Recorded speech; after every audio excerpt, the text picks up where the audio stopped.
Dollar نایاب کیا ہوا؟ توانائی کے بحران سمیت مہنگائی کے طوفان نے عوام کو آ لیا اور اب ادویات کی قلت کا بحران بھی سر پر آن پہنچا۔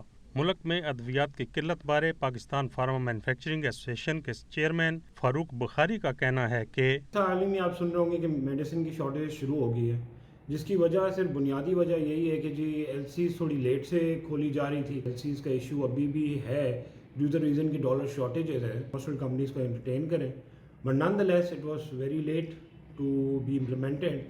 لیکن but on top of it issue یہ ہے کہ گورنمنٹ کے پاس ڈالرز نہیں ہیں کہ امپورٹ ہم کر سکیں۔